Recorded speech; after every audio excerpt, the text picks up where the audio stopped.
मैं प्रकाश चंद्र चौरसिया, रघुनाथ नगर कॉलोनी, बारापत्थर, सिवनी, जिला सिवनी से।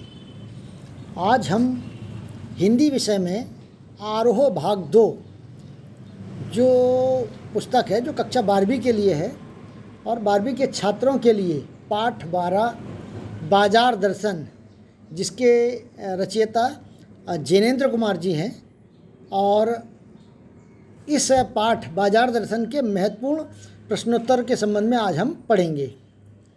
इस जो पाठ है बाजार दर्शन, इसमें बाजार का जादू, लोगों की जो परचेजिंग पावर, जिसको हम क्रय शक्ति कहते हैं, और क्रय शक्ति का प्रदर्शन, फिजूल खर्ची,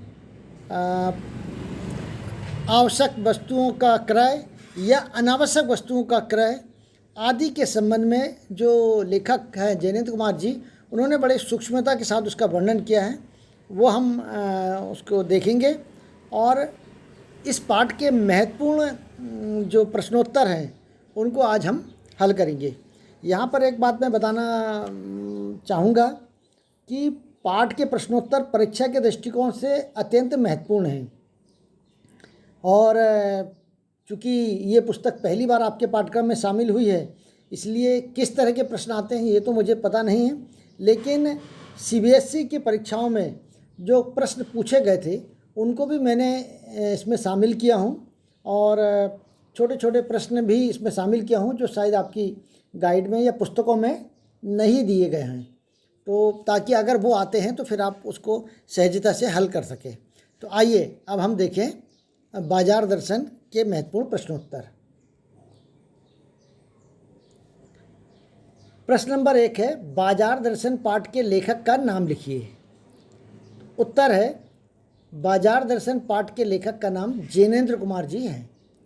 प्रश्न नंबर 2 है, बाजार दर्शन पाठ के लेखक जैनेन्द्र कुमार जी का जन्म कब और कहाँ हुआ था। तो जैनेन्द्र कुमार जी का जन्म 2 जनवरी सन 1905 को उत्तर प्रदेश के अलीगढ़ जनपद के कौड़ियागंज नामक कस्बे में हुआ था। प्रश्न नंबर 3 है, जैनेन्द्र कुमार जी की महत्वपूर्ण रचनाओं के नाम लिखिए। तो जैनेन्द्र कुमार जी की महत्वपूर्ण रचनाएं कहानी संग्रह की अगर हम बात करें तो फांसी, एक रात, स्पर्धा, खेल, पाजेब, नीलम देश की राजकन्या, ध्रुव यात्रा, 2 चिड़िया आदि। इसी उपन्यास की बात करें तो परख, सुनीता, त्यागपत्र, कल्याणी, अनाम स्वामी, जयवर्धन आदि। इनमें से आपको कम से कम 3-4 रचनाओं को याद कर लेना चाहिए, क्योंकि 3-4 रचना भी अगर आपने पुस्तक में अपनी उत्तर पुस्तिका में लिख दिया तो आपको पूरे नंबर मिलेंगे। प्रश्न नंबर 4, जैनेन्द्र कुमार जी को कौन कौन से पुरस्कार प्राप्त हुए। तो जैनेन्द्र कुमार जी को साहित्य अकादमी पुरस्कार, भरत भारती सम्मान, भारत सरकार द्वारा पद्म भूषण सम्मान, हस्तिमल डालमिया पुरस्कार आदि आपको प्राप्त हुए। इसके बाद है प्रश्न नंबर 5, बाजार का जादू चढ़ने और उतरने पर मनुष्य को क्या क्या असर पड़ता है। महत्वपूर्ण प्रश्न है ये परीक्षा के दृष्टिकोण से।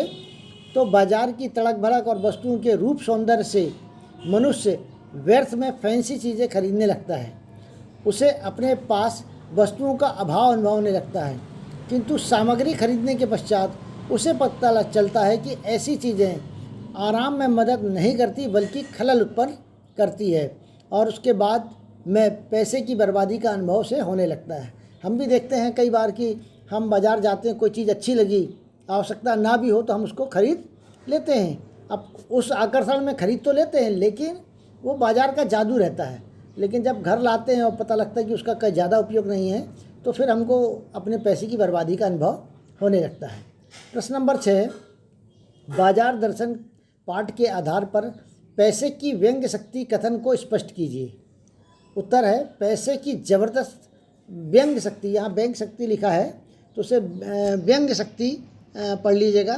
तो व्यंग्य शक्ति होती है, पैदल व्यक्ति के पास अगर धूल उड़ाती मोटर चली जाए तो उसके हृदय में लालसा जागृत हो जाती है और वह ईर्ष्या व तृष्णा से जल उठता है। कई बार हम देखते हैं कि हमारे बाजू में कोई हमारा साथी मोटरसाइकिल से चला जा रहा है, तो कोई अच्छी बहुत सुंदर गाड़ी से चला जा रहा है, तो हमारे मन में भी ईर्ष्या उत्पन्न होती है और तृष्णा कि मेरे पास ये क्यों नहीं है। तो ये सब के पास और ये हमारे मन में प्रश्न उठता है कि सबके पास धन साधन है, लेकिन मैं बेचारा गरीब हूँ, मेरे पास ये कुछ नहीं है। किंतु जिसका मन तृष्णा और लालसा से ऊपर उठ चुका होता है, ऐसे लोग पर बाजार के आकर्षण का कोई असर दिखाई नहीं देता है। अगर हम कोई अच्छी चीज़ देखते हैं, लेकिन अगर हमारा मन इससे ऊपर उठ गया है, मतलब उस आकर्षण में नहीं फंसता है, तो ऐसे व्यक्ति मतलब बढ़िया होते हैं और इनमें व्यंग्य शक्ति का कोई प्रभाव नहीं पड़ता है। आगे हम देखेंगे, प्रश्न नंबर 5 है, लेखक ने किस बाजार को मानवता के लिए विडंबना कहा है और क्यों? उत्तर है, लेखक ने ऐसे बाजार को मानवता के लिए विडंबना कहा है जिसमें लोग आवश्यकता पूर्ति हेतु क्रय विक्रय नहीं करते, वरन केवल क्रय शक्ति अर्थात परचेसिंग पावर का प्रदर्शन करते हैं। अर्थात किसी के पास अगर पैसा होता तो वो उसको ज़्यादा मतलब महसूस नहीं करते और केवल अपना पावर दिखाते कि देखो मेरे पास ये सामान है। ये परचेसिंग पावर प्रदर्शन करते हैं। ऐसे बाजार से कपट बढ़ता है, सद्भाव नष्ट हो जाता है, एक दूसरे को हानि पहुंचाकर लाभ कमाना चाहते हैं। इससे कपटी सफल होते हैं और निष्कपट व्यक्ति मारा जाता है।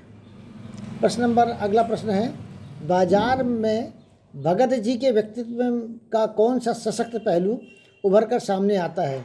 क्या आपकी नज़र में उसका आचरण समाज में शांति स्थापित करने में मददगार हो सकता है? तो बाजार में भगत जी के व्यक्तित्व का आत्मसंतुष्टि और आत्मनियंत्रण सशक्त पहलू है। बाजार के आकर्षण और जादू उन्हें बांध नहीं पाता। इनमें धन संचय की भावना नहीं होती। प्रेम सौहार्द का संदेश देते हैं, अपनी आवश्यकताओं का पता उन्हें होता है। मेरी नज़रों में उनका यह आचरण समाज में शांति स्थापित करने में पूरी सहायता प्रदान करता है। अगला देखेंगे, लेखक ने बाजार को जादू क्यों कहा है? जैसे जादू दर्शक के अद्भुत चतुराई से मोहित कर लेता है, उसी प्रकार बाजार में भी अद्भुत चित्र सुंदर वस्तुएं होती हैं जो ग्राहक के मन में अद्भुत आकर्षण पैदा करती है। ग्राहक उनके रूप जाल में फंसकर इसी आकर्षण रूप जाल में जब फंस जाता है और सामान खरीद लेता है, तो इसी आकर्षण को बाजार का जादू कहते हैं। अर्थात जब हम बाजार कभी जाते हैं तो देखते हैं कि बाजार में अच्छी अच्छी चीज़ें दिख रही हैं और हम उनके रूप सौंदर्य में फंस जाते हैं और सामान खरीद लेते हैं, तो यही बाजार का जादू कहलाता है। आगे देखेंगे हम, बाजारूपन से तात्पर्य क्या है? किस प्रकार का व्यक्ति बाजार की सार्थकता प्रदान करते हैं और बाजार की सार्थकता किस में है? तो कुछ व्यक्ति मनी बैग का सहारा लेकर, मतलब पैसे का पावर का सहारा लेकर बाजार में गैर जरूरी वस्तुएं को खरीद कर व्यंग्य शक्ति देते हैं। अर्थात बाजार में खरीद लेते हैं और दूसरे के सामने प्रदर्शन करते हैं और व्यंग करते हैं कि देख मेरे पास तो ये है लेकिन तेरे पास नहीं है। इसे ही बाजारूपन कहते हैं। बाजार की सार्थकता वही व्यक्ति देता है जिसका मन भरा हो, जिसे अपनी आवश्यकताओं का ज्ञान हो। खरीदारों की आवश्यकता की पूर्ति करने में बाजार की सार्थकता है। प्रश्न नंबर 9 है, लेखक की दृष्टि में जो लोग बाजार में जाकर फालतू वस्तुएं खरीद लाते हैं उसके लिए कौन कौन दोषी है? अर्थात लेखक की दृष्टि में बाजार में जाके जो फालतू व्यक्ति वस्तुएं खरीद लेते हैं तो उनके लिए कौन दोषी है? सामान्य तौर पर फालतू खरीद के लिए सामान्यतः पुरुष अपनी पत्नी को दोषी ठहराते हैं कि अरे ये गई थी तो मेरे सामने तो ये ले आई, जबकि वास्तव में उनका मनी बैग अर्थात क्रय बल ही दोषी होता है। अर्थात उनमें क्रय करने की क्षमता होती है, यही उनका दोष होता है। बाजार का आकर्षक रूप भी उन्हें फालतू चीज़ें खरीदने के लिए उत्तेजित करता है। खरीदार का मन खाली होता है जब वह खरीदार बिना किसी लक्ष्य के बाजार में जाता है और प्रायः सब वस्तु की चाह उसे घेर लेती है और वह सामान घर ले आता है। तो इस तरह से जो बाजार जो व्यक्ति रहते हैं उनके लिए उनकी जो क्रय शक्ति होती है वह दोषी रहती है। आगे हम देखेंगे, बाजार का लिंग जाति धर्म क्षेत्र नहीं देखता, वह देखता है सिर्फ उनकी क्रय शक्ति को। इस रूप में एक प्रकार से सामाजिक समता की भी रचना कर रहा है। इससे आप कहाँ तक सहमत हैं? बाजार किसी का लिंग, जाति, धर्म, क्षेत्र नहीं देखता। वह देखता है तो सिर्फ उनकी क्रय शक्ति को, अर्थात जो व्यक्ति बाजार में आया है उसकी क्रय शक्ति, मतलब कितना सामान वो खरीद सकता है। इस रूप में एक प्रकार से सामाजिक समता की भी रचना कर रहा होता है। इससे मैं पूर्णतः सहमत हूँ, क्योंकि बाजार का निर्माण ही लोगों की ज़रूरतें पूरे करने के लिए किया गया है। बाजार का उद्देश्य सामग्री बेचना है, अपने उद्देश्य की पूर्ति के लिए लिंग, जाति, धर्म, क्षेत्र विशेष के लोगों के लिए सुविधा प्रदान करना नहीं है। इस प्रकार वह बिना किसी भेदभाव के समाज में सामाजिक समता कायम करने का ही महत्वपूर्ण भूमिका अदा करता है। अर्थात बाजार किसी से के साथ भेदभाव नहीं करता, केवल क्रय शक्ति देखता है। वह ये नहीं देखता कि किस जाति का है, किस लिंग का है, किस धर्म का है, ये कुछ नहीं देखता। वो तो देखता है कि सामने वाले की क्रय शक्ति कितनी है। इस प्रकार वो सामाजिक समता का निर्माण करता है। प्रश्न 11 है, लेखक ने किस अर्थशास्त्र को अनीति शास्त्र कहा है? लेखक ने ऐसे अर्थशास्त्र को अनीति शास्त्र कहा है जिसमें कपट, लोभ, लालच को बढ़ावा दिया जाता है। आगे देखेंगे 12वें नंबर का प्रश्न है, लेखक ने किस बाजार को मानवता विरोधी कहा है? लेखक ने कपट और शोषण पर आधारित बाजार को मानवता विरोधी कहा है। ऐसे बाजार में सीधे साधे लोग ठगे जाते हैं और निष्कपट लोग कपटी लोगों के शिकार बन जाते हैं। प्रश्न नंबर 13 है, पाठ में कितने ग्राहकों का उल्लेख है और उनके विषय में क्या क्या बताया गया है? तो यहाँ पर जो पाठ है उसमें 3 प्रकार के ग्राहकों का उल्लेख किया गया है। लेखक का पहला मित्र जो बाजार मामूली चीज़ें लेने जाता है, पर जब लौट कर आता है तो उसके पास ढेर सारे बंडल होते हैं, अर्थात वह बाजार के आकर्षण में फंसकर अनावश्यक चीज़ें भी खरीद लेता है। तो एक प्रकार के ग्राहक ये हो गए। दूसरे प्रकार के ग्राहक के संबंध में लेखक के जो दूसरे मित्र हैं, दोपहर के पहले से बाजार चले जाते हैं किंतु शाम तक खाली हाथ लौटकर वापस आ जाते हैं और उन्होंने सब कुछ खरीदने के लालच में बाजार से कुछ नहीं खरीदा। अर्थात उनको लगता है कि मैं ये भी खरीद लूँ, लेकिन निर्णय नहीं ले पाते और बाजार से कुछ भी खरीद कर नहीं लाते। तो ऐसे व्यक्ति भी होते हैं। तीसरे हैं लेखक के पड़ोसी मित्र भगत जी।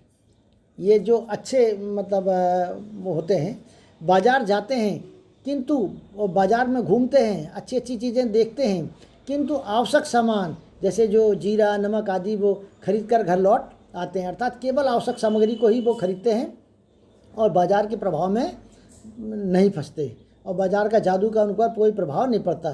केवल उनको जो महत्वपूर्ण चीज़ें जो बहुत आवश्यक होती है वही चीज़ें खरीद कर वो वापस आ जाते हैं। अगला देखेंगे हम कि खाली मन और बंद मन में क्या अंतर है, स्पष्ट कीजिए। खाली मन का अर्थ होता है बिना किसी विशेष शिक्षा को मन में धारण किए चलना, और बंद मन का अर्थ होता है कि मन में किसी प्रकार की इच्छा को ना आने देना और उनका बलपूर्वक दमन करना। अगर पहली बात तो मन में बंद मन मतलब किसी चीज़ को प्रवेश नहीं करने देना मन में कि हमको ये लेना है, और अगर प्रवेश कर भी गई तो उसका बलपूर्वक दमन कर देना, ये बंद मन कहलाता है। प्रश्न नंबर 14 है, भगत जी की प्रसन्नता का मूल कारण क्या था? तो मन में खालीपन ना होना ही भगत जी की मूल प्रसन्नता का मूल कारण था। अर्थात मन जो होता किसी प्रकार से खाली नहीं होता।